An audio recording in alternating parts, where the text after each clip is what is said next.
Some shocking photos of a gaunt Mumia Jamal with visibly darkened and ashen skin. They were released Tuesday by his family and friends. The pictures have caused many to believe that prison officials are instituting execution by medical neglect. 60-year-old Mumia Jamal, former Black Panther, was convicted of killing a white Philadelphia police officer in 1982. Many people, especially within the African-American community, believe he was framed. Joining us via Skype is Johanna Fernandez, history professor at City University of New York and coordinator of the campaign to bring Mumia home. Thank you so much for joining us. How are you today? Good. Thank you so much for covering this important story. No, absolutely. And clearly the pictures are worth 1,000 words, if you will. This is not something that has happened just in the last few weeks. Can you give us some insight on how long this neglect has been happening, and even since Mumia was put back in the general population, how there's been questions about the diet that he's had access, the food that he's had access to? Well, this particular crisis began 3 months ago, during which Mumia was under the care of the doctors in the prison infirmary. 3 months ago in January, the guards at SEI Mahanoy had to shake him out of his sleep during count. That was the first sign that there was something going wrong with his health. For having to shake him out of his sleep during count, he was punished. Not allowed visitors, not allowed phone calls, and not allowed yard. Shortly after that, he developed a very severe skin problem. He likened his skin to that of an elephant's. His skin was bloody, it was raw, and it was all over his body. They diagnosed that as eczema, and they gave him medication that led to a violent reaction in his body. His skin blew up to 3 times its size, and it ruptured. So we are talking about a man who has lived with a condition for 3 months that that didn't get properly treated. As a result, he had to go to the infirmary for 2 weeks. Again, his skin ruptured. And then on March 30th, he walked himself over to the infirmary room where he collapsed, was rushed to the medical center, and his blood sugar level registered at 779. Just to give you a sense of perspective, a diabetic coma registers at 800, and it is potentially fatal. So, Johanna, let me ask you, because the question that a lot of people are asking as they're hearing you tell this story is, so who is responsible? Is this the warden that's responsible? Is it the prison medical official that's responsible? And who is being held accountable for this turn that he's taken to this near-death condition?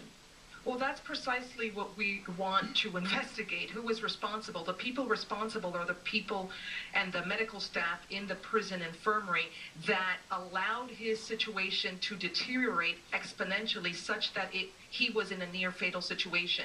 What the doctors in the medical center told us was that his sodium level registered at 168, which is fatally high, can produce a brain aneurysm and a heart attack. So Mumia is alive today because he is a fighter, and he will not allow execution via medical neglect. He's fighting. There's also an international movement behind him. The day he was transferred to the medical center, the movement descended at the center, the ICU, and we kept vigil. And and I want to talk a little bit about the march that's going to happen, but I want to bring the panel in on this a little bit, because while Mumia Jamal is clearly a very visible prisoner, there are men and women like him all over the country that in many cases aren't getting proper medical treatment.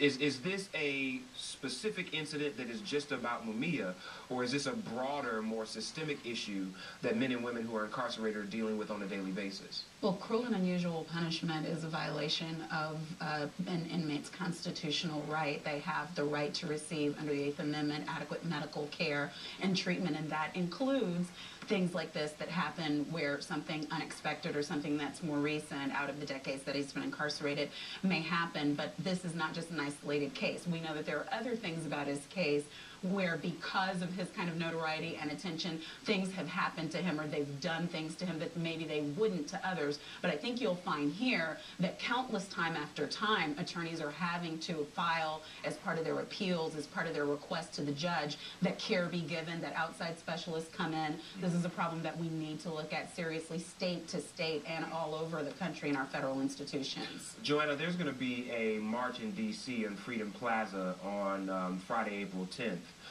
at noon.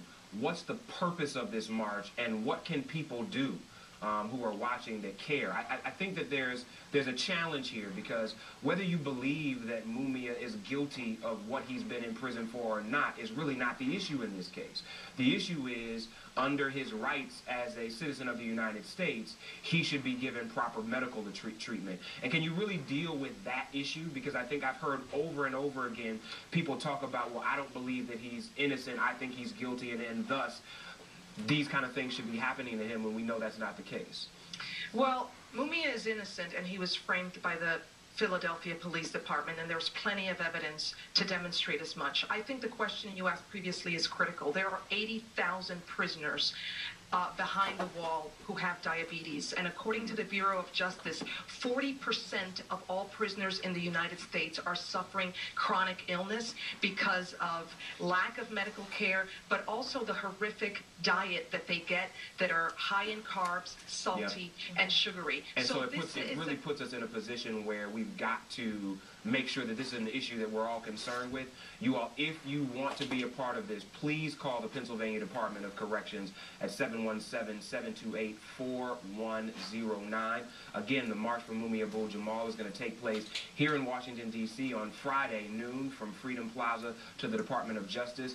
This is about Mumia Jamal, but it's also about so many other men and women that are behind the wall. I'd like to thank Johanna for coming on, as well as our panel.